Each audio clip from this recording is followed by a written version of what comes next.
Hey, welcome back to the Jesus Magnet podcast. We are your host, Joel and Laura, and today we have Marcus McGowan. How are you doing, Marcus? Hello, I'm doing well. I'm loving a bit of blues there by the sounds of it. Yeah, it's good. It's rocking out, eh? Yeah, shout out Vaughn for doing the incredible composing on that new intro for the Jesus Magnet. It just sounds so good. So I'm assuming that's your kind of genre, is it? Oh yeah, yeah. That's definitely my style. I mean, right up your alley. I love that. I love that groovy Yep. sort of that sound of just where you can really groove. It can be background music, or you can sort of like boogie to it a little bit. Yeah. Yeah. I love a good bit of like funk and stuff, eh? Yeah. You just really get down to the bass line and stuff. Yeah. At times. So yeah, Marcus, you have. I mean, we've known each other pretty much the whole time that we've had the Jesus Magnet podcast. Yeah, I'd say so. Like fairly early on. Early on. Not immediately, but definitely. Yeah. And you helped us pretty much explain the technical side of how to use all of our equipment and all that very early on. Yep. So if you don't like the sound of the early stuff, it's really your fault. Well, I feel like I came to explain because I didn't like the sound of the early stuff. No, honestly, if I have the opportunity to nerd out with audio gear, I will. Yeah. But I like to try and keep a balance of, because I often will tend to over-explain, and so people get overwhelmed. Yeah, true. So I do my best these days to kind of find a balance of giving enough breadcrumbs for them to then go down the correct trail and learn to do it themselves. True, yeah. No, it was a lifesaver when we first started. We had no experience, and we're like, man, what is? I remember seeing the word ducking and going, quack, quack. What could that possibly mean? Yeah. Yeah. But yeah, no, it was a real lifesaver, and and it's great to have you on the show properly. And since we've seen you, you've done Youth with a Mission, and we'll get Spoiler into all alert. that. Yeah. But we're in windy Wellington. So yeah. Yep. But yeah, Wellington's great. And yeah, it's great to be here and see you again, Marcus. So what we'll do is we're just going to get straight into your testimony. Who are you? Where are you from? Because I thought you were from Invercargill. A Southlander. Yeah. Purple work shirt. You know how it is. No. But well, let's just jump in. Who are you, Marcus? Where you from? And where does your story begin? Cool. Well, I mean, who am I? Wow. There's a big existential question if I ever heard one. And actually, I feel like for me, that's one I've been delving into over the last few years, especially since my early 20s. I really started to go, oh, wow, there's some massive things about myself personally, my identity, my personality, my even physically.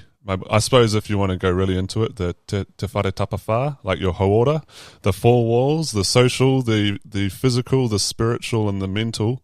I was like, oh, there's aspects here which I actually hate about myself and didn't realize because it was subconscious. So the last few years have been going on that journey of actually understanding who I am. But we'll get into the real deep stuff later because, man, I love to just jump in, don't I? But yeah, just the basics. My name is Marcus. I'm originally from Wellington. And so, yeah, and I lived my first 19 years of life in the same suburb. The house we're in recording now is, I was here since I was 6.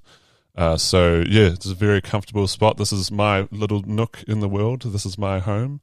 This is where I was brought up. And yeah, so I did end up in Invercargill. And I think I generally do often start my story around the final year of high school. I think that was like a really significant moment in my life. Like I think everybody has, those not textbooks, but like bookmark moments in their lives where they can go, oh, this is something I did, or this is something I experienced, which then led on to this. And I feel like year 13 really set me on the path I am on today. So I was involved in all of the school musicals back in high school, and always loved it. Always loved production, creativity, that kind of stuff. It's funny because I like to think I'm quite an intelligent, logical person, and I always score really low on logic on any sort of test, any sort of like personality test. Logic's terrible, and like creativity and sociableness and stuff is very high. And I'm like, oh, what the heck? But yeah, so creativity, I love it, and I got to do the voice of Audrey 2, the man-eating plant in Little Shop of Horrors. Have you ever heard of that? I think I have. They did one in Queenstown, and my mate Tama Wirangi, he was a plant, or a man-eating plant. And is it the one where there's, it was years and years since I've seen it. I must have been real young.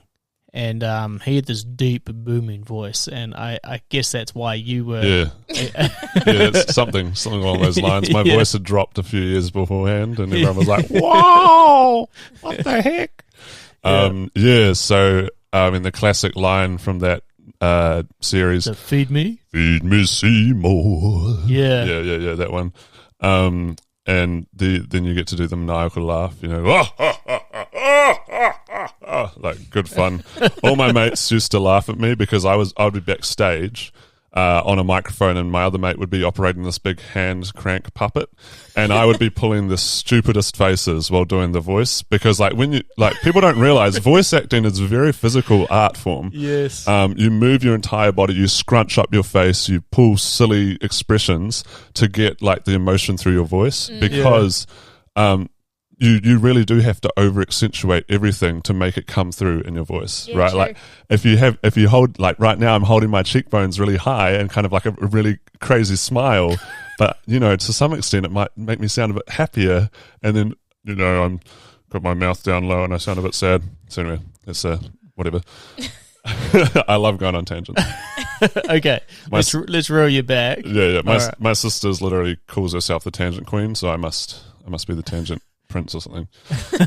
But yeah, so I did the voice of Audrey 2, the man-eating plant, and from there I realized, wow, I really enjoy this kind of voice acting stuff, this being out there, being loud, and generally obnoxious. I came across this radio course that the New Zealand Radio Training School did.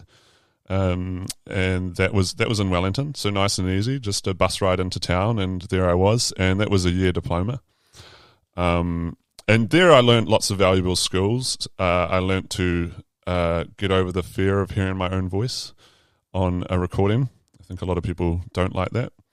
I learned a lot of valuable across the board skills about radio and production and presentation and all that kind of stuff. But by the end of the course, I remember they were doing like kind of interview practice questions for our internships that we're going into. And so we were asked questions by the tutor, and we had to come up with like what we'd say in the interview. And the tutor asked this question. I was 18 at the time. She asked, where do you see yourself in 5 years? And in the middle of class, I just burst into tears and ran out like, and everyone's like, what the heck? And I think for me... You didn't just say 23? So that would have been the smart thing to do. But I like to be over-emotional, which for some guys seems to be pretty rare. But for me, it's like, whenever the waterfalls can come, they do come. Yeah. So I burst into tears and ran out, and my tutor had an awesome talk with me. He was a really cool guy. Rest in peace. He passed away a few years ago. His name was Jono Manx, and he was the cream of the crop when it comes to voice acting on radio. And he really encouraged me. He said, like, Marcus, it's all right. You don't actually have to know where you're going to be and exactly what you're doing in 5 years. Like, I think part of the fun is just going from one thing to the next and figuring out what you want to do. And so we talked a bit about where I saw myself, and we very quickly realized I didn't like trying to be funny by myself in a room with a microphone. I need reaction. Like, I'm going well now because I've got you guys to look at and hopefully have a wee laugh every so often. And so I work well with that feedback. I work well with an audience. So we're like, well, maybe radio's not the ideal thing for me, but I did really enjoy the production. And from there, through circumstances that were slightly out of my control, the next year I decided to go down and study audio production degree at the Southern Institute of Technology, which, for the uninitiated, is the place where it offers zero fees, or at least it did. I don't know if it still does under this new government running polytechnic thing. But yeah, so through all this time that you've wanted to go to Invercargill and sort of find your way in life, did you know Christ at this moment? So have you been brought up in a Christian family, all that sort of thing? That is a very good foundational question, which I forgot to answer, so thank you. Yes, so I have the privilege of being brought up in a Christian family. Mum and dad together, still 67 and loving life and each other and everyone. And I've got two older sisters, lovely older sisters. One of them now is in Invercargill with her family, and the other one's cruising about Wellington, being a hipster and enjoying life, you know. I'm not really a hipster, but she is very fashionable, so I don't think I'll ever get to her level of fashion. But yeah, so I was brought up in a Christian family, and from a young age, you know, taught about Jesus and kind of taught Christian values. And the first time I gave my life to Christ was actually when I was 3. I think I expressed interest to Mum at like a bedtime or something, and Mum was always real careful in that she always, like, especially when we were young, she like checked, are you sure you want to do this? Are you sure? Are you sure? Because she didn't want to just, you know, force it upon us children. But I was like, yeah. So she led me in my first kind of prayer to commit my life to God. So I've had that, I suppose, that foundation my whole life, and I'm super grateful to my parents because they've both gotten through some real hard stuff just to give me and my sisters a really strong foundation and a really good place to start from. You know, Dad's father died when he was like 16, so he didn't have that kind of connection with his dad that I get to have. And my mum, yeah, in her family there was a lot of turmoil. Like, her dad had PTSD from the war, and so he could be quite unpredictable, and she often felt quite frightened at home. And she was able to kind of break that cycle and really love us and raise us in a really stable environment. So, yeah, so that was awesome. And I kind of credit that upbringing to what I believe is me being quite stable as an adult and being able to offer other people support, because I can draw from that well of stability. Yeah, and so anyway, throughout my kind of teenage years, you know, you go through the it's tough for you, Mum and Dad, you suck kind of stage. The rebellious spirit comes out. Yeah. And my name but Jesus. No. Yeah. Yeah, so I mean, I had that stage, but I don't think I ever like fully went off the rails, as people say. I still very much was kind of around church and youth group and stuff, and you know, had moments where I'd recommit my life. And I don't think I yet had that understanding of lordship. And you know, often there'd be an altar call and be like, oh no, I sinned last week. Like, I better go recommit my life. Like, obviously Jesus, you know, won't save me otherwise. Like, I didn't have that understanding of it's like you commit your life to Christ and then you just choose to follow him. Yeah. And there's bumps along the road, but you work through those. And now I feel like I do more so. But yeah, so through that I have had that stability. Yeah. Awesome. Yeah, awesome. Oh, that's really good to hear, and quite sobering, I suppose. Being brought up in a Christian family, it's been stable enough to go through a couple of bumps, but nothing off the rails too hard. And you obviously would have been in a good church and had, you know, probably very good friends around you, good people to influence you to. Because what do they say? It takes a village to raise a child. Yes, yeah. It was a very tight-knit community church that we went to called, for most of the time, I've been to a few different ones, but my upbringing was mostly in Churn Park Anglican Church. And so, yeah, it was just a nice, tight-knit community, which I think was awesome. And, you know, one thing that I think of actually talking about, like, having a good upbringing or, like, a stable upbringing is it's easy to raise strong children, but it's really hard to fix broken adults. Or it's a lot harder. It's not impossible. Yeah. You can change, and God can change you. And I'm a testament to that, which we'll get into later. But yeah, I realize now in my adult life that there are so many people that haven't had the privilege of a stable upbringing like I have. And that, that doesn't mean there's something wrong with them. That just means that they were deprived of the love that they should have received. And so I count myself really blessed in the fact that I can then forward that love onto people by listening to them, encouraging them, sharing of myself, and hopefully making them comfortable enough to feel like they can then share of themselves. And kind of, a lot of people will be struggling with kind of anxious thoughts and things, and it's because it's just all in your head going over and over and over. But when there's actually someone who genuinely cares for you and you're able to share with them without any judgment, I literally will just ask my mates about what's happening and kind of listen to some of their troubles, and they're like, thank you so much, I feel so much better. I'm like, oh, okay, cool, I didn't actually do anything, but that's fine. Had you come to this revelation of essentially truly caring about others more than yourself, or as yourself, as the Bible teaches, had you come to that revelation just growing up through church, or was that something that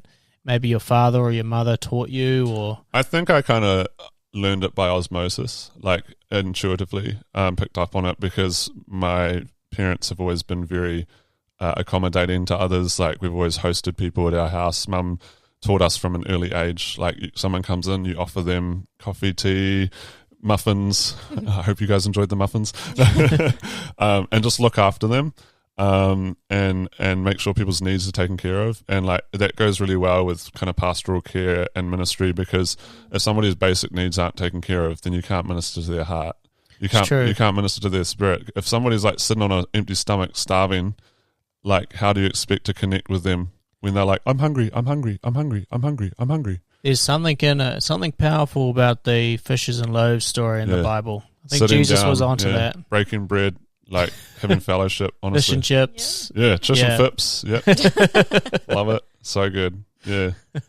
So. Well, okay. What happened next after moving to Invercargill then? Yeah, certainly. Yeah, well, that was a big change for me. Obviously, as I said, I had this very stable upbringing, and we only ever moved once, and it was about 3 blocks down the road. And so, yeah, I wasn't used to change. I was not at all used to change. So I actually, and on the way down, because my mum travelled with me and ended up actually living with me for a couple of years, which I was very thankful for, because I think it eased the transition. But definitely in Dunedin,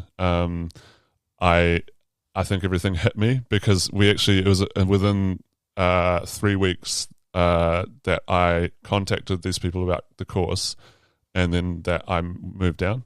So it was very quick. That is quick. Yeah, and that was because Mum was meant to go overseas, which fell through. That's another long story. But it meant that I got to live with Mum and Dad down there, so that was cool. But yeah, in Dunedin, it all hit me, and I just had this massive meltdown. I felt so heavy, like this weight on me, and I was like, oh, what the heck, this is terrible, like, I can't be thankful for God, and like, was, blah, blah, blah, blah, blah. And thankfully my mother was there with me, and as this late teen still didn't really know how to handle his emotions or coach himself through stuff, she was able to kind of be that support for me, which was really cool. But yeah, so got to Invercargill, and what was your question again about Invercargill? Yeah, what happened after you got to Invercargill? Right, yes. Well, I started this course pretty promptly, this audio school course, and made like a lot of cool friends. Joined Invercargill Christian Centre, which actually I think you talked to Pastor Ian. We have had Pastor Ian on the podcast, so go check that out. I haven't heard that episode yet, but I'm keen, because he's always like a hoot and just so full of depth. He's so cool. Him and his wife Dale are kind of like the grandparents of that church now. They're kind of a bit more hands off. But it's always like such a pleasure when they're around. So yeah, I was there. It's really awesome church. Part of that flock, if you might like to call it, and I feel like in that church I was really discipled, really well, and a lot of my insecurities were kind of ministered to. Like when I first got there, I just remember being too insecure to raise my hands during worship or to like stand out, which is awkward when you're over 2 meters tall because you already stand out. Yeah, we should probably give a physical description of you. Yeah, go on. I want to hear your best description. Better be good. Well, Marcus is, what are you, 204.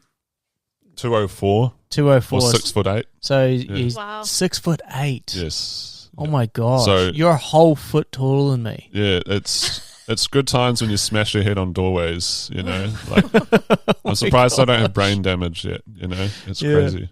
And you're pretty skinny. Slender, thank you very Slender. much. Yeah. Yeah. You definitely stand out in the crowd. Yes, Yeah. literally and figuratively. Yes. So that wasn't great when I was full of all this insecurity. If you're a short person and you're insecure, you can hide in a corner and no one notices you. Did you hit that height during high school? Yes, I yeah. Like early on, or like towards like once I got into my senior years, 11, 12. Yeah. Yeah. Year 11, 12 for Year anybody 11, listening. 12. Yeah, sorry. Form. He wasn't super smart and finished school at 11 or 12 years old. Yeah. Hello, I have a doctorate. No. So yeah, I have always. It's weird. Like I've always been very confident and outgoing because I think that's just gone with the fact that everyone notices me. So I'm like always kind of making myself the center of attention. But I think along with that came a lot of insecurity. I think something that tall people can struggle with is this weird sense of pride that they're bigger than everyone. So obviously that must mean they're more important, because they stand out, they stand higher than just like the crowds of, like short people. And so you can have this weird sense of pride, but then at the same time, often pride comes hand in hand with real insecurity, and like trying to justify make yourself feel better by trying to compare yourself to other people and be like, I'm better than them or whatever. So yeah, I mean, I was wrecked with insecurity, and I don't think like I was constantly like thinking I was better than people. I like to think that I've always been very open and caring to others, but definitely like there was moments where you just got to like just pull yourself in, like, right, like just calm down, bro. Like you're not cooler than everyone else. Like everyone's made in the image of God and is precious, and that's something I am very like strong on these days. It's like everyone has worth, even if some other person can't see it. Like who cares? God sees it. You are, and like you have innate worth within you. A great quote from somebody in Invercargill, I believe, mentioned this. It might have been Pastor Roberta Watson. Is that when the thief comes to essentially take from you, to steal from you, a thief only attempts to break into a house if they can see a sense of value inside.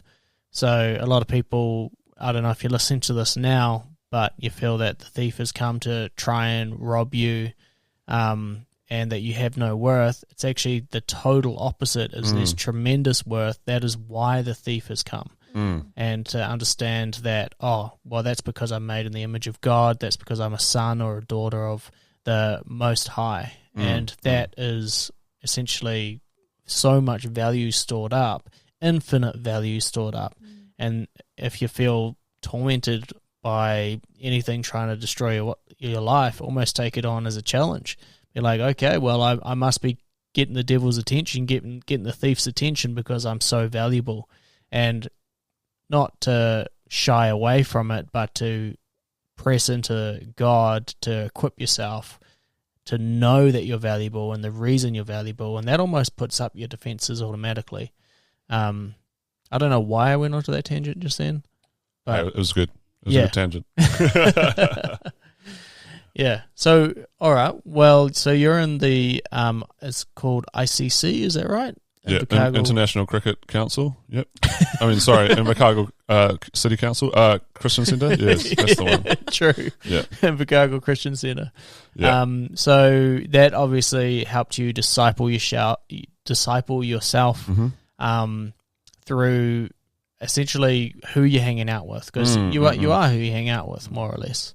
So show me your friends, I'll show you your future. The classic. There's a lot of truth in that, though, isn't there? Yeah. That's not a Bible quote, but it's a cool quote. Yeah. And I think that church was really good for me whilst I was studying, because studying, especially audio production and music, I suppose every degree or study, like people are like, oh yeah, our ones, they're really into their like drinks and stuff. Our one is the worst, but actually like everyone's pretty bad at university. But yeah, so much drug use and like alcohol and everything in the audio and music scene, which is pretty sad. Like everyone knows most people know about the 27 Club, where all these young talented musicians, famous musicians and actors and stuff all died at 27 from drug overdoses and related incidents. Oh, wow. Yeah, it's literally a thing. And it's just because, like, I don't know what it is to do with creatives, but it's like if they don't have Christ, there's this massive hole, and because they're so creative and emotional, something needs to fill it.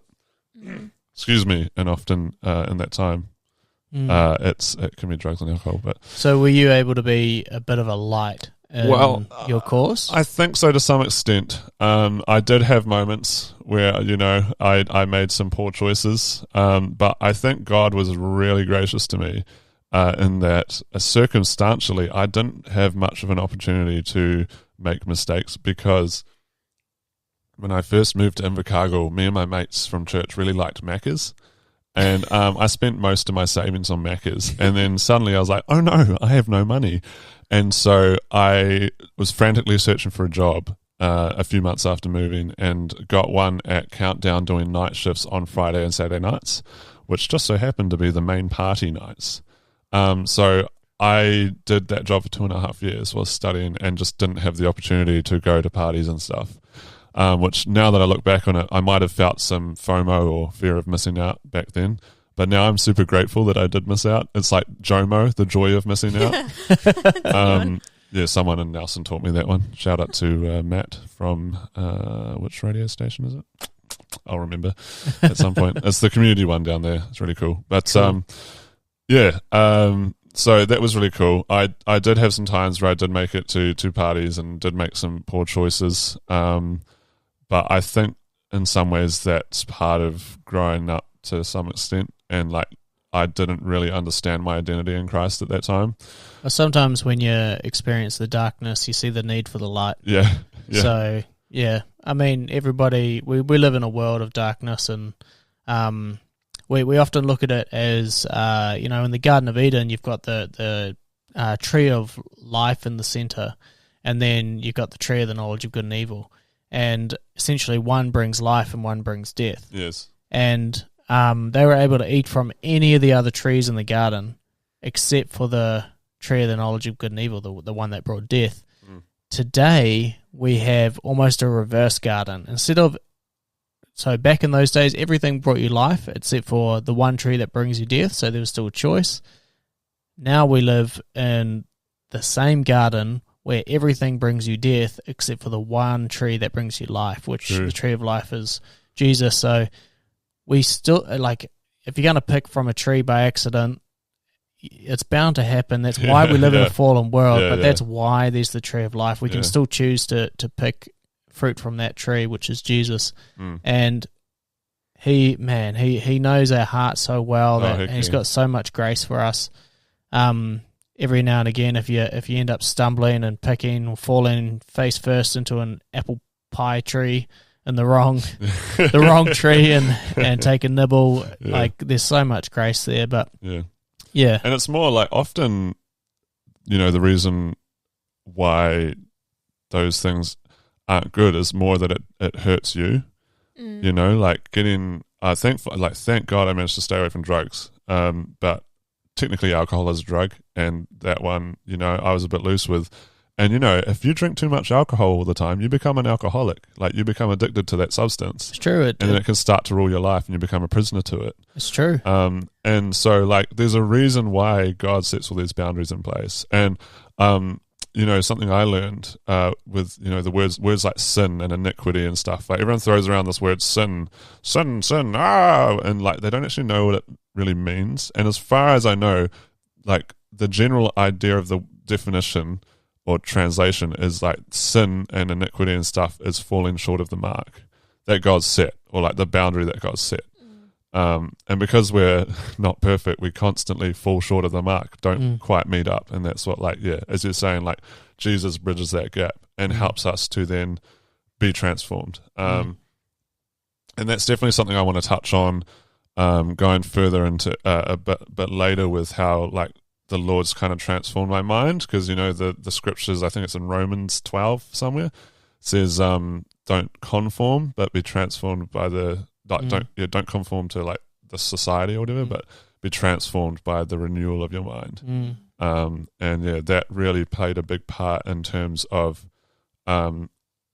realizing that I had a lot of really bad negative self-talk. I was believing a lot of lies, and rooting those out, having my mind transformed. Take all thoughts captive, Paul said, I think. And don't those two scriptures just go hand in hand? Oh, so good. Because one's saying be transformed by the renewal of your mind, and the other one is capture your mind, capture the root thoughts before they can manifest into anything. So, like, that's brilliant. Like, before you can even say a negative word to somebody, you would have thought and processed it in your mind first. So be transformed by the renewal of your mind. Take every thought captive. Those two things together work hand in hand, because when you crush something at the root, that affects the action. And it's and Jesus even talks about this. Like, even if you lust with somebody in your heart, you've committed adultery. If you hate somebody in your heart, you've committed murder. Yeah, because it like leads on to that action. Leads on to it. But it's also like, if we were to stamp it out before you can, if you're thinking about lusting after someone, if you stamp it out there, you cannot. That's where it stops. That's where it dies. It's like no longer something that takes all your time and your energy. And it's almost going, I'm not going to live on instinct anymore. I'm going to take control of the choice that Christ has given me to choose life, to choose righteousness, to be holy as he is holy. And I love that, how one of my biggest pet peeves that people say is, you do you. Oh, yeah, bro. Yeah. And I am just the way I am. Yeah. Man, only that grinds my gears. Only God can judge me. That should scare you, bro. It's true though. Like, man, if you conform to this is just the way that I am. Yes. Then you're giving into instinct. You're giving into, I don't have to essentially take captive these thoughts, because it's just the way I am. Yeah. But that's what Paul's saying in the Bible. He's saying, you take captive these thoughts, and you do have a new nature now. It is not the old one. You are not don't conform by those old ways. Be transformed by these new ways.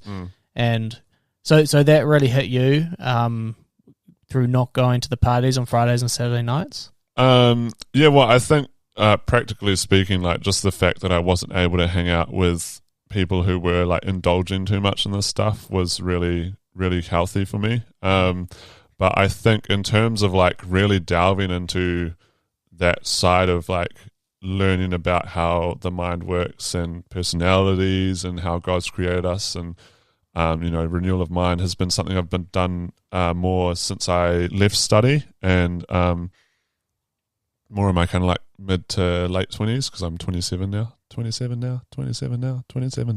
Sorry, LMNOP. And you're not dying. Yeah, mate. You're not joining the 27 club. True. Oh, yeah. In the name of Jesus. Rebuke that. No. Yeah, so, I mean, just to round up that stage, like, I had a lot of amazing times, made a lot of amazing friends while studying. And then from there, I when I was finishing my qualifications, because I did a few other things on the side, like some video papers and stuff. I was at this point. It was the middle of 2018, I believe, when I finished, because I had to redo some stuff. We went to Byron Bay for 3 months as part of our study, and I enjoyed the beach far too much, and didn't complete stuff. But yeah, so it was middle of 2018, and I said to God, well, God, either I just find any random job and I just go back to Wellington at the end of the year, or you need to find something that uses my skills that I've been learning over the last few years. So that included my radio diploma, my audio degree, and my film diploma. So you prayed about this? Yeah. So I prayed because I was just like, heck, man, I don't know what the heck I'm doing with my life next. Like, and that's like, that can be a bit of an issue if you're coming towards the end of one big thing and you don't have something to, like, even an idea or something to move on to. Yeah. Often people can spiral and just go and then not get out of bed for days on end. And so did you know how to communicate with God? Because a lot of Christians today, they might pray about things, but they're not really trying to listen for God's voice.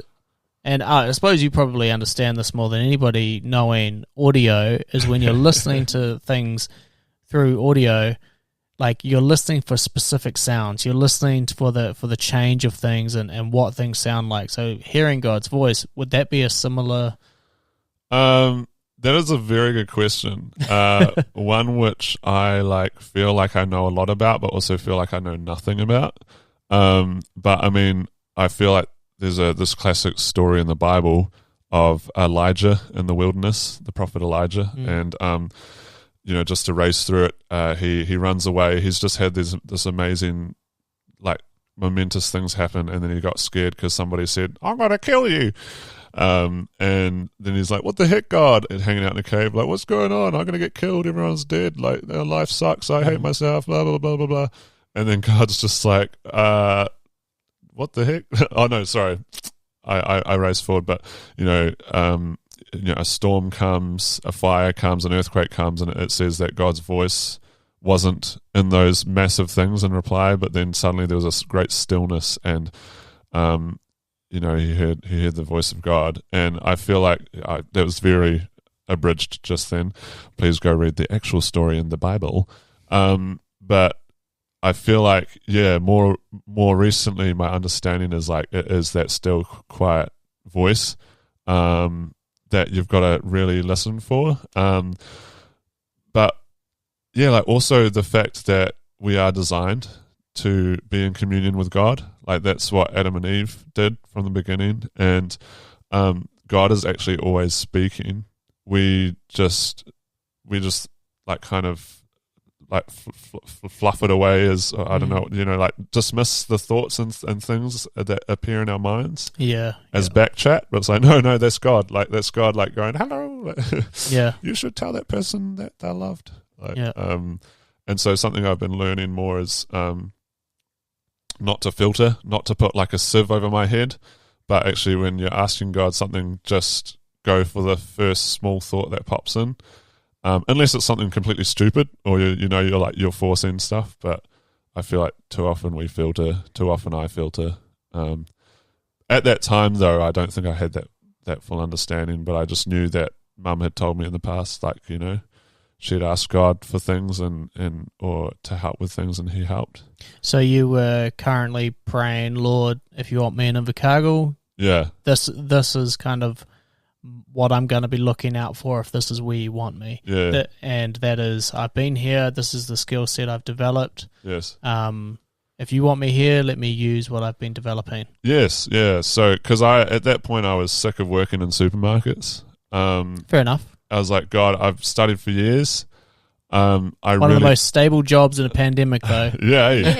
Bro, making bank. Well, not if you're a shelf stacker, but and I was like, God, I've got all these skills now. I want to use these 6 skills on something, and so I kind of, in some ways, I was taking action because I was like, well, I will go back to Wellington at the end of the year, or if this pops up, I will do this. So I've learned more recently that many Christians get paralyzed by choice, and they will crucialize every choice they make like it's the end of the world, and that God has to like speak this massively, like, you must do this thing.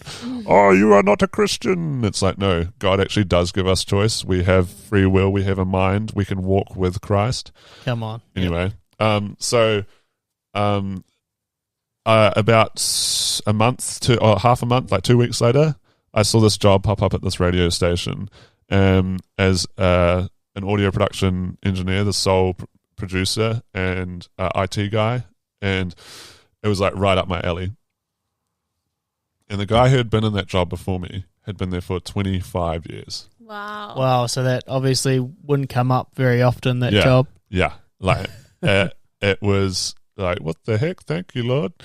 So yeah, I applied. I had a little bit of previous interaction with the boss there in the past, and so just introduced myself and got the job. And that was the start of like pretty much 3 years of actually technically the only full-time job I've ever had, and a job that I loved through and through. Man, it was so amazing. Like, it was a small community radio station called Radio Southland, and it was just so cool. Like, it was a very small crew. There was 3 of us and then 4 of us when our social media rep came on. And I did all of the audio production. Everything passed through my hands. I literally ran the station pretty much, like, from the technical perspective. I was the one who kept it going over the air, which was really cool responsibility to be trusted with. And to there's a lot of moments of like bashing my head on a desk, going, what the heck is going on? It happens in most jobs, I suppose. But I learned so many wonderful things there, and I was able to have a lot of transferable skills between what I was doing at my work and what I was doing in the tech stuff at church. Because especially around the pandemic, I pioneered their new video streaming setup, and that was also a lot of bashing heads on desks. My head, not other people's heads. But then it meant that I had all these new skills that I could use across the board. So I was like, man, thank you, God. Like, this has been so awesome.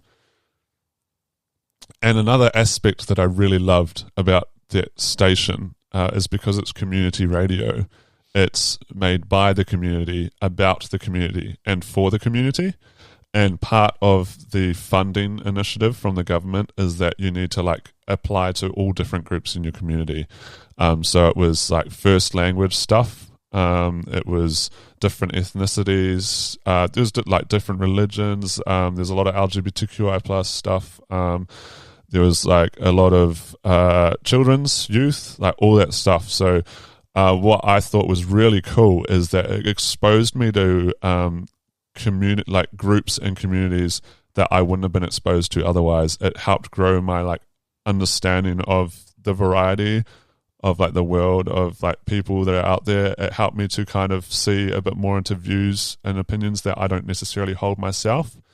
But I was there because I was recording everything, or the most things. I would just be like the fly on the wall listening to what was being said. And it was really cool. Like, I recorded a Muslim show for like my last year there, and I learned so much about Islam, and had some real good yarns with the imam, like is essentially the Muslim priest kind of thing. And that was just really cool, just to learn more about stuff that wasn't really on my radar. And I feel like as a result, it improved me as a person, because then I was able to relate to other people from other walks of life even better. So well, that's it, eh? Like, if you, that's one of the things that comes up often when I talk to new people about Christian faith is, how do you know that your faith is the true faith? You haven't looked into Islam, or you haven't looked into Buddhism or anything like that. I can see a real strength in being a fly on the wall and hearing about the Islam faith, or with the Muslims, or Buddhism. Yes. Buddhism. we didn't have a Buddhist show, but that would have been very interesting. Yeah, but all of that, I think, the Bible says very clear, like, in your weakness I am strong. And I think essentially having a broad spectrum of knowing the different faiths can only be a good thing when reaching those people of different faiths. And it's the same thing with our testimony. That's why this podcast exists, is the power of our testimony. You know, you might have suffered depression or suicidal thoughts or anything like that, or alcoholism, and you can say, hey, this is my testimony, and you can relate to others that are struggling with that same thing. What do we say a lot on this podcast is your story could be the key to unlock somebody else's prison. That's pretty cool. And it couldn't be truer, yes. you know, like, but that's the same thing with knowing of other faiths, is just having that understanding to be able to relate is a powerful, powerful thing for the gospel. Yeah. All right. So you're done your last year in Invercargill. Yes. You learned to hear God's voice. How did you know that it was God? Was it just because the job came up and you got it? I mean, I probably did allow the kind of circumstantial thing to be like, oh, yeah. I mean, I prayed for this and I received it, so I'm just going to be like, yep, that was God. Well, often it is, you know, God actually has the power to close doors if he doesn't want you there, or open doors if he does. Yeah, or just call you to something else, But yeah, I mean, I try not to overthink too much. Like, I can very easily get very cynical. But more recently, I've been really appreciating, you know, the story of Jesus when he said, let the little children come to me, you know, and he says, you know, unless you have faith like a child, it'll be impossible to enter the kingdom of heaven. So I'm kind of like the point which I know frustrates the heck out of my really analytical friends and my wonderful friends who, you know, are just very atheistic, very into like having those very those kind of arguments that you know, go very deep into very specific things where I'm just like, I get that, but you know, whatever. I'm not going to think too deeply about it. Heck, maybe that makes me ignorant. Maybe that makes me I don't silly. know. Your prayer, in some people's but your prayer in general. A guy had been working there for 25 years, and then he just left right after you prayed. Like, you weren't going, Lord, show me a blue car if you want me to buy a blue car, and making it really easy. This was a difficult prayer to answer, and it came up. And, you know, like, I mean, sure, you can always explain things like, oh, yeah, coincidence. Or I think a popular one is, I can't remember the name of the effect, but it's like you're looking for, if somebody gives like a prophetic word or whatever, and you're like, oh, that speaks to me. They're like, oh, it's self-fulfilled prophecies. It's like you're trying to connect what they're saying to what's happening in your life. You see what you're looking for. Yeah, and that's definitely what happens if you're not working with the Spirit, I think.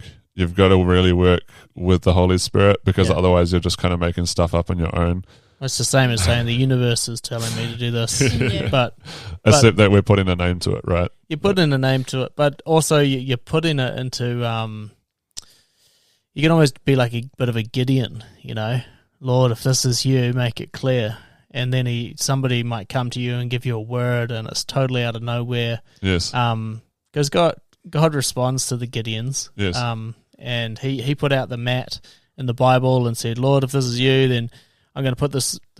I think it was like a sheepskin out, and it was like some sort of like poncho or something or other, and have everything on the ground wet except for the sheepskin, or the poncho sheepskin, and then that's what happened. And he's like, oh, maybe it is God. That's not enough evidence for me, though. I'm going to do the opposite. Do another day. Make everything dry except for the sheepskin, and he does that, and God comes through, and he's, I mean.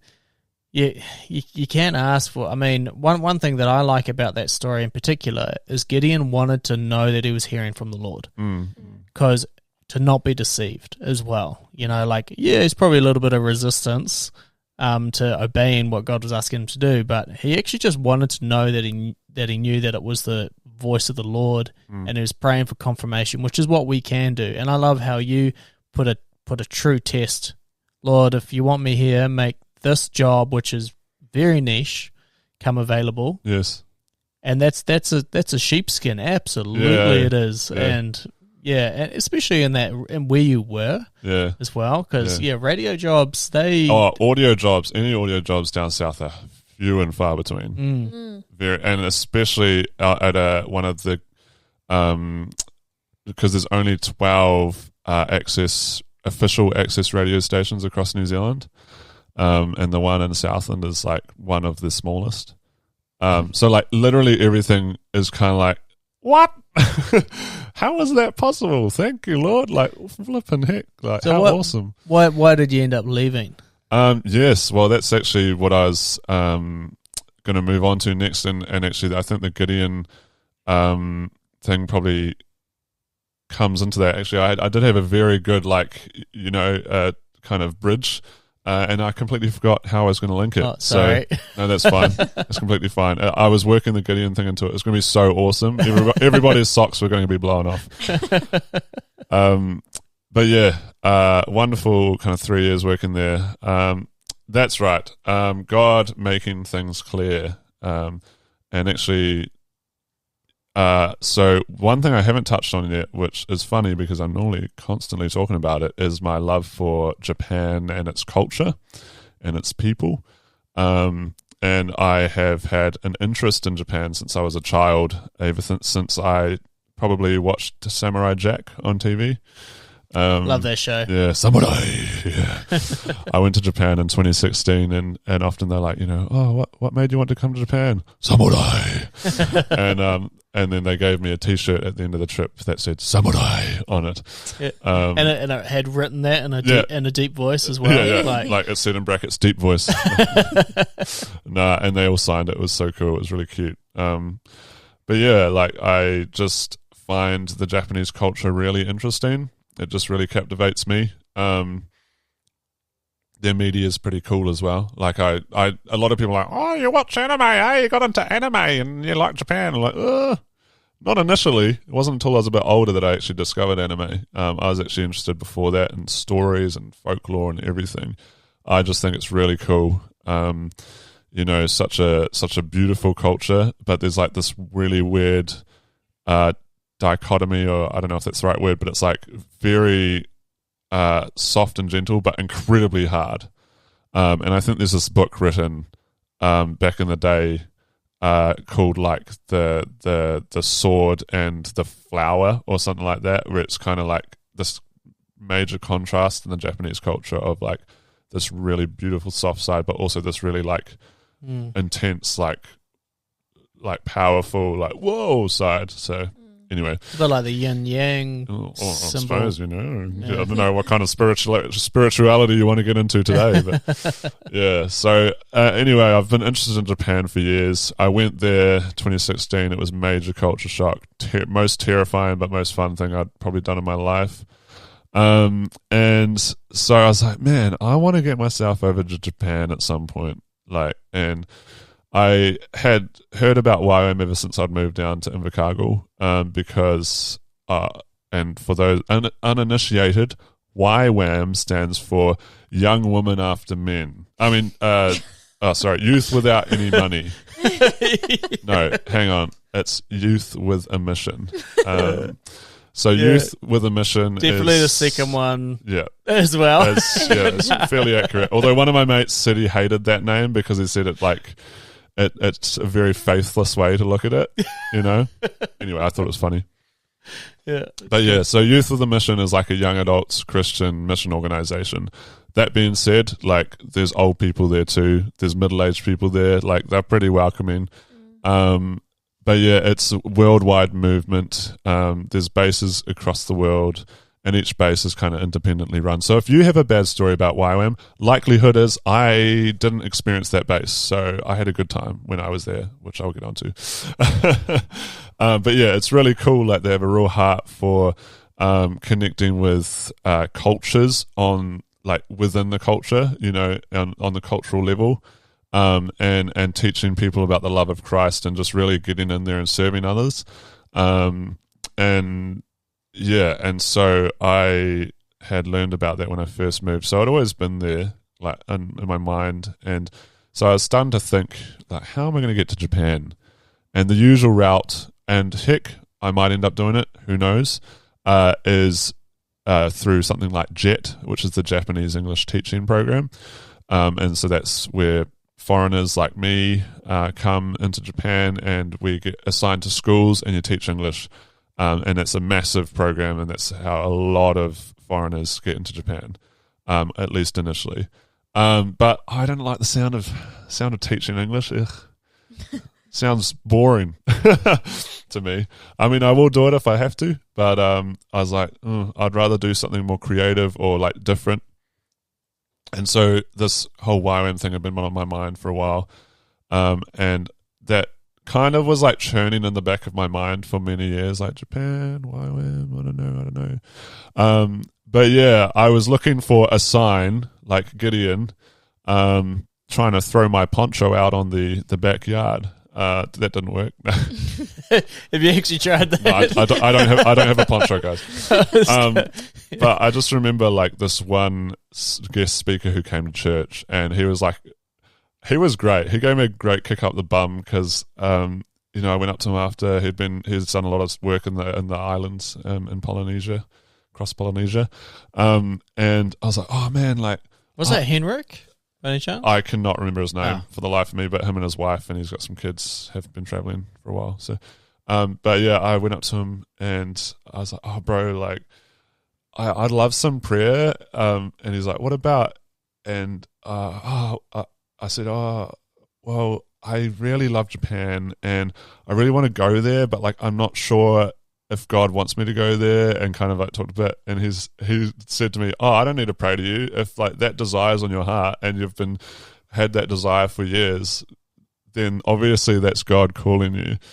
And I was like, oh, well, okay. I wanted some sort of spiritual experience just then, and you gave me reality instead. But yeah, in September 2020 was when I really felt like I got a clear word from God about Japan. I'll pull it out here if I can find it. It says, it's no joke why you begin to become overwhelmed when you worship me with Japan on your mind. That's exactly how I feel about that nation. I see your heart. I see your desires as they align with mine. I'm calling you. I know you are scared. I know you have doubts. I know you are worried about communicating. Am I not bigger than those things? Isaiah 40 verse 3 says, a voice of one calling in the wilderness, prepare the way for the Lord. Make straight in the desert a highway for our God. I want you to be that voice, Marcus. And I was like, cool. So where did you get that from? Was that the Lord speaking to you? That was, I didn't really give much context to that. That was like, I just spent a morning in worship. I was playing the old Hillsong Nihongo album, Japanese album, and just really was like weeping and like just fully like, and then I started writing, and I just really felt like this was what God was saying to me.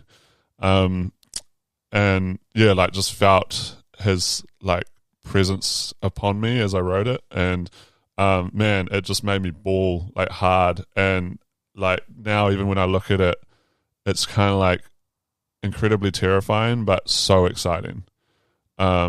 Just this idea that I could go to Japan. And yes, I have serious worries about being able to communicate. I have been studying Japanese for years and can barely comprehend conversations, like barely understand what's going on. And just recently I've had to again surrender control over my language learning because I'm trying to be perfect. And it's like, no, mate, just be passable to start.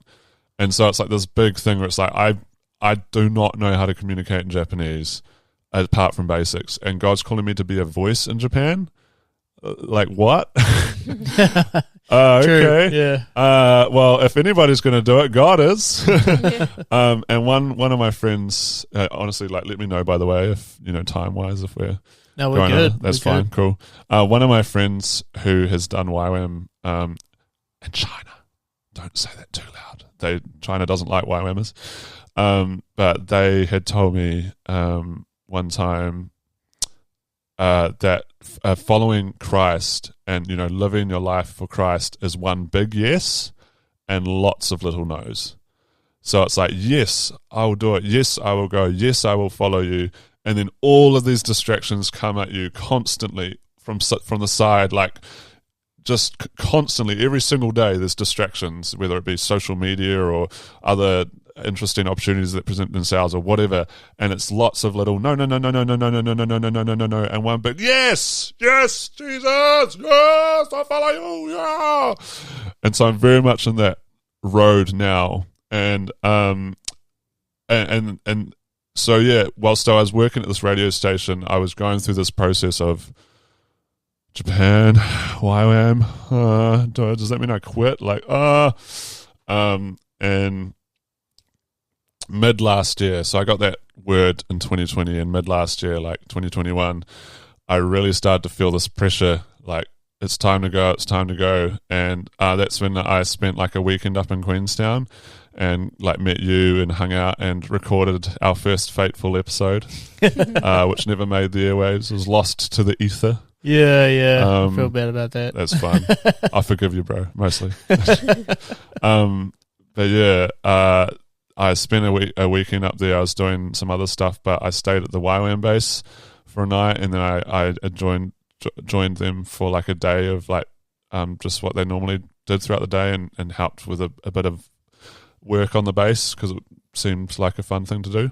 And I remember the worship though. There was Monday morning worship, and I just remember being in this room, and it was jam packed, like full of YWAMers, pretty much cheek and jowl next to each other, and everybody was just sending it, like just going for it, like full on 100%, like worshiping God with their entire being. And man, it was just like, wow, like I got so overwhelmed. And there's this like song that came up about kind of I can't remember the exact song, but it was like, you know, just living for Christ, saying yes to Christ, like handing your life to him and seeing what happens, kind of thing. And I just was bawling. And then one of my good mates, Abigail, came up and gave me this word that she's like, hey, I really feel like God is saying that you're sitting on a decision, like, yeah, and he's saying go for it, you know, I've got you, I'm backing you, I've got you, go for it, do it. And I was just like, like, yeah.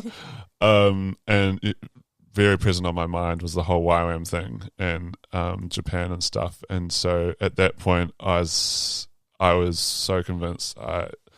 I spent the day with this awesome community. You know, I'd been craving I wanted to do this thing called discipleship dinners in Chicago, which didn't really eventuate. Like I really struggled.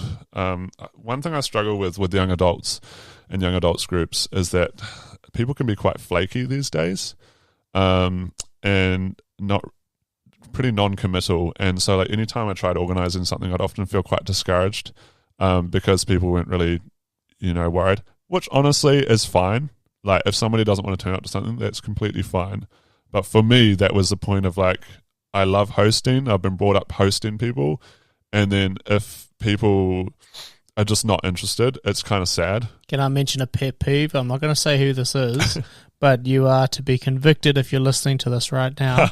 Is we have a friend of ours that always only says they maybe coming to, like, let's say we do a Facebook invite to a barbecue. Right. They always hit maybe in case something else comes up. Yeah. And that annoys me so much because it's, if something better than hanging out with some of your, you know, best friends comes up, then you'll come. It feels like it's like you're being undervalued. Yeah. Right.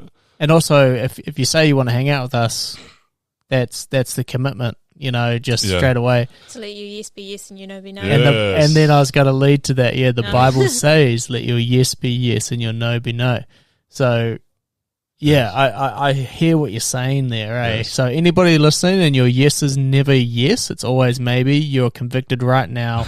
Make your yes be yes and your no be no. It's biblical. And that, hey, those people might need to do a bit of soul searching because they might be experiencing some serious FOMO. Like, oh, what if I miss out on something else? Like, Yeah. True. You know, I think there's definitely levels of people need to really delve into where their values are at and what they're actually giving their time to. Like, I think often, I'll try not to get into it too much because it's completely off the track now, but like social media and a lot of that stuff, just it kind of, it's like this constant like distraction, like non-committal kind of thing, non-committing to watching a video because you're watching 7 seconds of something and skipping to the next thing. Like, I need my mind needs to be stimulated constantly at 100%. I've got to be doing everything now. It's true. I can't commit to one thing. Yeah, anyway, I could go on to that for a while, but I won't. But yeah, so it was really cool spending the day at the base and like just eating, this discipleship dinner idea in my mind. And then everybody was eating together in this big room, and there was people laughing, like ministering to each other, people screaming. I mean, I don't know if anybody's heard Libby before, but she has the best laugh that you can hear from about half a mile away. Honestly, it brings life and joy. And, and there's these couples with infants around, these gorgeous little babies, like, and smacking the table and getting real excited when everyone is like, back at them. And for me, as like this kind of crazy extrovert, it was just like, yes, this is what I've been craving, yes. So a long story short, at that point I decided to go do it. During the time of making the decision and going to send in my resignation to my boss, was the first time in my life where first time in a long time where I'd experienced anxiety to like a ridiculous degree. I almost had 2 full-blown panic attacks because I was like uprooting my comfortable life to go and do this thing that I had no expectation, like no idea what to expect. Like, and all these thoughts swirling, like, what the heck are you doing, Marcus? You're crazy. You're joining a cult. You're a stupid idiot. Like, you're going to ruin everything. You're going to be destitute and poor on the street. And I think, well, first of all, God helped me get me through that. But I had done this course, this taster course called, of the full course, called Soul Tour at the start of the year, which is kind of like a mental wellness course. They say that they find the issue with a lot of mental health courses is actually a lot of them talk about mental illness and don't teach you what actually good mental health is and how to achieve good mental health and how to make good life decisions to achieve mental health. So Soul Tour is all about mental health, mental wellness, and making decisions throughout your life, and truth coaches and learning to coach your mind, to take captive your thoughts, to bring everything before God, to not allow yourself to then go into these spirals. And so, they give so many amazing tools. And I use some of those tools, like writing out your inner turmoil. So I remember on the day I was going to go send my boss my resignation, I wrote down like half a page of what was swirling through my mind, and it was just crazy, like all of that stuff I was talking about before. And I was like feeling physically ill, like I was almost hyperventilating. I felt really sick to my stomach, like, oh, what the heck am I doing? This is the worst decision of my life. Like I've got something good here, and I'm giving it up. And I finally pushed through it all. And after writing out that big list of like everything my thoughts were, then it's like, okay, let's challenge this. Like, what are these assumptions based on? Okay, these assumptions are based on the fact that this is assuming that I have no social skills and no friends. This is assuming that I have no support network, that no one cares about me. This is assuming that I'm not smart and can't make wise decisions. This is assuming that, and you kind of realize, okay, these bad thoughts are based on completely wrong assumptions. What's the truth here? What is God's truth? God's truth is that I am a son of the Most High God. I'm living in a royal priesthood. I'm called to higher things. Truth is that God gave me this job, and I'm willingly sacrificing this job to go pursue God even more. Like, that's awesome, right? Like, I've had a wonderful time here. This job has been a great adventure. And the next thing I move on to is also going to be an even more exciting adventure. And it's like reframing it and filling your mind with the truth and with God's truth. Like, what does the Bible say? You are loved. God's thoughts about you are more than, they outnumber the grains of sand. Like, God is good, and everything that comes from God is good. And so through that, I managed to calm down. And I sent this email, hey, I'm looking at resigning in a couple months. I'm wanting to go pursue this YWAM course. A bit of a crazy Christian guy over here. Self-deprecation, whatever. And then very quickly the boss sent back an email like, whoa, that's awesome, man. Like, hey, we're going to miss you so much. We've loved having you here. Like, I'm going to be so sad to see you go. You've really helped us here, but I God forbid I hold you back from pursuing your dreams. Wow. And I was like, what? And so I copied that, and at the top of this document where I'd written my thoughts, it was what my worries say, what my fears say, and below that was what the reality is. And my fears were like, all this disgusting, like, self-hatred stuff. And then the reality was this short thing of, like, encouragement and, like, go for it. And it trumps it. Yeah. And it was like, that is the truth. And I actually, just before joining YWAM, I did the Soul Tour, the full course. This isn't sponsored, guys, and I shouldn't be advertising on other things. No, I think if it's of high value, absolutely go check it out. We don't even mind putting a link into the description if you've got one. Yeah. So Soul Tour, Matt and Belinda Stott are like the main program runners. It's based on another program called Living Wisdom by a guy from Nelson. Living Wisdom is like the adult version, and Soul Tour is kind of like the more fun, slightly dumbed down young person edition. So that suited me. But yeah, it was so good. It offers so many tools, teaches you about, the main, like it covers like so many different topics, but like one really main thing it teaches about is king lies or subconscious lies that we believe that then affect everything we do. That, we were talking about it earlier with the renewal of the mind and how there's a root thing that causes actions from that. And in that course, they called it the hierarchy of belief. And it's like you've got your core belief, you've got your beliefs, your sub-beliefs that come off the core belief. And then from there, it's like I think it's your emotions, your thoughts, and then your actions. Or maybe it's thoughts, emotions, actions. But essentially, it's like this core belief. If you've got a core lie, like my worth comes from other people and what they think about me, then that affects your thoughts and your emotions. Like, you'll experience so many negative emotions because you'll be like, oh, what if I look like an idiot? Like when I go to this party, what if I say something stupid and people think I'm silly?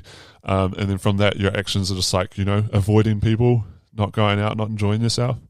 So yeah, amazing, wonderful tools. Really helpful for me with my renewal of mind. And obviously, like, tools get you so far, but actually it's the acknowledgement of Christ as the center.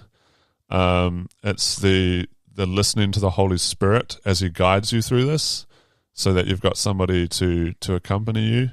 That really renews your mind, right? Christianity isn't about behavior management. It's about full transformation of your entire being, of your entire identity, your entire mind. So whilst I highly recommend tools, Soul Tour, other tools to get you through, they pale in comparison in terms of the freedom that Christ provides. So often we worship the method rather than the Savior, We go, oh, this is what set me free. This, this 10-step guide. Just, sign up to the free. How many self-help books are there? Right, and everybody gets about halfway through, and then they forget it, and then they find themselves worrying again and spiraling again, and worrying about why they didn't finish reading the self-help book. Oh, I'm worrying about worrying.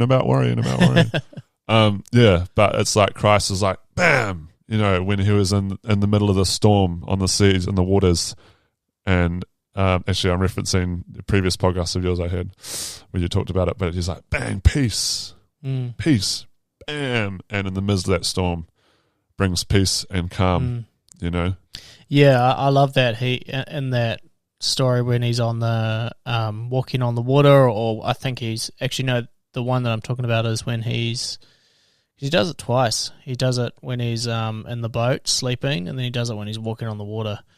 But when he's in the boat sleeping and they wake him up and they're like, Jesus, do you not care if we die? You're sleeping in the boat. Amazing that he can do that.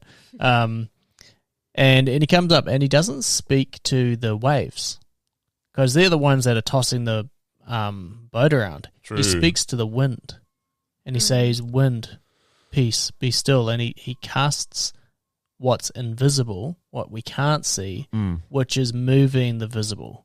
Right. What is affecting us. True. Ooh, So and you can't see your thoughts. Yeah. But they certainly affect you. Absolutely. Yeah. Well, that's true. Yeah. On a real deep level is, when you're thinking, essentially that's what's going to become the waves. The wind is your thoughts and the waves are your actions. Yes. And Jesus casts the wind down, and that's actually what stops the storms. He talks to the invisible. Yes, he replaces those subconscious lies with truth. Yeah. Yeah. So honestly, I think one other thing I really loved about that job was it gave me time to delve into dealing with a lot of my insecurities, looking into different personality things and stuff like that.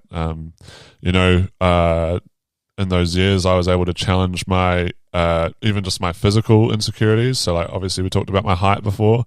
I also have a condition called pectus excavatum, which it's essentially I couldn't spell that. Yeah, it's a dent in your chest. So pectus, pectoral muscles, excavatum, excavated, dug a hole. So yes, I haven't. I mean, I don't know if no one on the podcast will be able to see it, but you guys, you can see I've got quite a significant dent there, and with that comes a lot of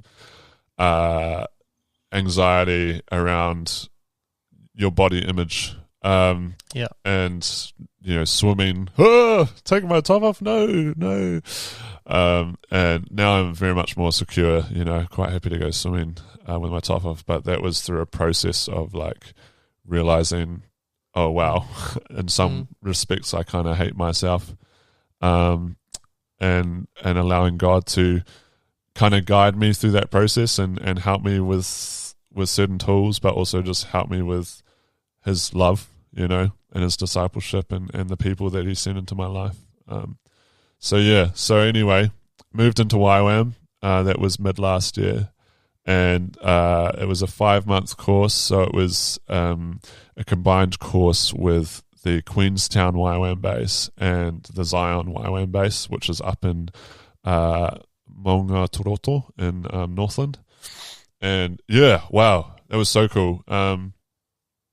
Met so many amazing young people, and it was 3 months of lectures. So that's learning about the basis of the Christian faith, what we believe, learning more about missions, what missions life is like, and that kind of sort of thing. And then there was 2 months of an outreach phase, which is where you go out and you do it, right? You've learned about missions, now let's actually live the missions. And normally with YWAM you would go overseas. Obviously with all the border restrictions, actually I was meant to do my discipleship training school in Japan, but that wasn't going to happen. We decided we ended up traveling the length of New Zealand, which was really cool. My particular team, we went from literally the top to the bottom. So Kaitaia, and we also visited Cape Reinga, all the way down to Stewart Island. And we were able to pray, at the top, the middle, and the bottom of New Zealand, and just pray for revival and that God's wairua, Spirit, Holy Spirit, wairua tapu would overflow New Zealand, would fill His people afresh, would call His sheep back home, call the New Zealanders back home to Him. So that was really cool. And there was a lot more, learning about myself and others that I could cover there, but I think, I've probably covered the main bases. But so where do you see God taking you over the next couple of years? You've obviously got your heart set on Japan and the Japanese people and that culture, and I think it sounds very clear that that's where God's eventually calling you. Do you see that happening in the next couple of years? Yeah, so I kind of decided to join YWAM with the intention of doing it in Japan as my kind of door into the country. So I had contacted a few bases before I did my training school, because with YWAM you do what's called a DTS, or discipleship training school, for those who don't know, and that's just the entry level course just as I said, introduces you to missions, gives you a taster, and then you can go on to either join staff, where you can do a second level school, like a school of frontier missions, which talks more about long-term missions, living in a different country for several years.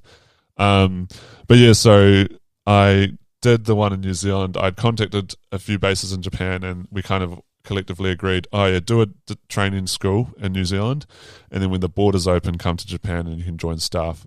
So yeah, that's I've kind of like laid a foundation with this course I did, and now I'm kind of in a period of learning Japanese in my own time. I'm working part-time at an after-school care. Who'd have thought you could get paid to kick balls around with kids? How awesome. I did that for free for years. What am I, some sort of pushover? Like, man. But yeah, and I'm also slowly working to contact a few churches I've had stuff to do with in the past and just see if they want to partner with me. Because, yeah, part of joining on as staff, Japan is a wonderfully organized country. And so whilst other countries might just be like, oh yeah, pop along and we'll sort out your, how you're going to pay later, they're like, okay, you need a written commitment by a church, in my case it'll be several churches, for this amount of money per month, and committing to like the time you're there. So I was like, okay, cool, yeah, no small ask. But yeah, so I contacted the Tokyo, Osaka, and Okinawa base, and yeah, Okinawa was just the most responsive. So Okinawa is an island in the Pacific, and it's between the mainland of Japan and Taiwan. It's about halfway between the two, and it's part of Japan's territory. But yeah, it's probably a bit more like Hawaii, just on the other side of the Pacific to Hawaii. Probably quite tropical. I actually don't know what to expect. I need to do more research. But yeah, they have a YWAM base there, and I've been in contact with them. And yeah, they're pretty keen to get me on board. So yeah, I'm probably going to start applying for visas around October. They said about 3 months out from when you want to go. So probably early next year. But yeah, so it's all like, it's like, my pastor at church was talking about timing and vision and goals, and he put it really well when he said, you throughout life you make goals. There's points in the future where you're like, I want to get there, I want to work towards this thing, but then actual life is like the in between. It's the years of hard work in between the now and the where you want to be. And so I feel like God's given me this word, and now I'm kind of in that in-between phase of like, okay, everything seems really uncertain. God, I can't do this on my own. Like, I can't fund this on my own. I can't do this in my own strength. I struggle to learn Japanese, even though I really enjoy it. And so I'm kind of in this process, I think, now of where I'm in the in-between. I'm learning to trust God. And, it's one thing pursuing God in YWAM when you're in a really intentional community where everyone's pushing each other to do it. It's another thing doing it on your own. Well, I'm not doing it on my own. I have a church, right, that I'm involved with. But, like, it's a lot more of like, okay, actually I need to be disciplined and regularly desire to spend time with and seek the Lord myself. And kind of focus on building a relationship myself rather than trying to hope that other people will push me to do it. It's like, even then, that's not, if someone has to push you to have a relationship with Christ, that's not a genuine relationship, right? Like, you want to have a relationship with someone because you want to spend time with them, So, yeah, I'm in that in-between phase now, and just kind of walking in the word of faith that God gave me, and choosing to walk each day with that goal, but also being present where I am now. Yeah. That's really good. So before we finish up, let's just go with anybody that's been listening, and we're going to put them in that same boat. They're in the in-between do I go to Bible college? Do I do YWAM? Do I go to pastor college? Do I go be a builder, or and it could be a CEO, anything. or do I move to this country because there's better job opportunities, or the city, or yes, do I propose? Or it could be anything. But when people are in that in between, is this the right decision? How do I know that God's in it? What would be some advice for you to? Doesn't have to be. It could be a checklist or just what you would do in that scenario. How do you know that God's in it? Yeah. How do you know that you're not seeing the wind like Elijah was, and God's not in the wind? You're seeing the storm and God's not in the storm. You're seeing the vortex and God's not in the vortex. How do you know that God's in the stillness of that decision? That is a really good question, and one that, even though I'm in the midst of it, I still feel like I've got answers, but I feel like some of those answers are just like the kind of default Christian answers, I think I'm still learning that for myself. But one thing that immediately came to mind initially is just, first of all, learning to enjoy the journey. My parents have a poster which is up in the kitchen, and it's been there since I was a kid. So it's like a saying, that I've seen my whole life: enjoy the journey. And it's these 5 dogs in a car on a road trip, and they're all, one's sticking their head out the window with its tongue out, and another's looking at the map and stuff. And there's 5 of us in the family, so we're all like, "I'm that dog, I'm that dog, I'm that dog." But it's so true. So many of us have set a goal, or have an idea of kind of what we want to do, and we're just spending all the time in between going, "Oh, well, flip, man, life is hard. I hate it here. I just want to be the next thing." And you forget to be present, and you forget to be content with what you've got now, and you forget to appreciate the opportunities and what's before you, and what God's given you, and the people that God's put with you now, and the time that you can build your relationship with God now, right? I think it's so important, before you even think about the future, is to be aware of the present, to get out of your mind, to just, slow down a bit. So often we can put far too much expectation on ourselves. We had Pastor Sam Monk at church this Sunday, and he was saying that if you're having to work super hard and be super stressed to do whatever you're doing, it's probably not God breathed. It's probably not necessarily what God wants you doing right now. Obviously there is hard work involved in pursuing something with God. But it's first step, enjoy the journey. And then second step is if you to know whether Christ is in it. Well, I think if you have a relationship with God, if you're daily spending time and he hasn't said, "Oh, don't do that yet," then you're probably good, right? There's some obvious things should I become a Christian priest, or should I become a Satanistic priest? I don't know. Right? There's some common sense, probably Satanism isn't the right thing for me to delve into right now or ever. I love I've been praying to God for a Ferrari or a Lamborghini, and I haven't heard an answer. You're like, well, that's when he's saying no. All right, and that's the thing, right? People will see verses like ask and you'll receive, and they're like, "Oh, cool, yeah, I'll ask for all the things I want." But actually, that when you ask and you receive, it comes from a place of relationship. It comes from a place of I've gotten to know God and he's gotten to know me, and our hearts are synchronized. Our desires are synchronized. We want the same things. Our priorities are straight. People are what really matters. Number one. Actually, and just a side note, for me, one thing with my dent in my chest is God gave me a new perspective, right? God is so good at turning our perspectives around. And, I saw this dent in my chest, and then I was kind of spending time with God one day, and it was oh, this is the spot for God's heart. So, wow. This is my spot for God's heart to sit next to my heart. That's cool. That's really cool. Yeah. So it's like my God spot. I really like that. Yeah. And yeah, it's like God redeems those things that we see as failures or whatever. But yeah, so it's like being aligned with God, I think, is the most important thing. And I think like just like not overthinking.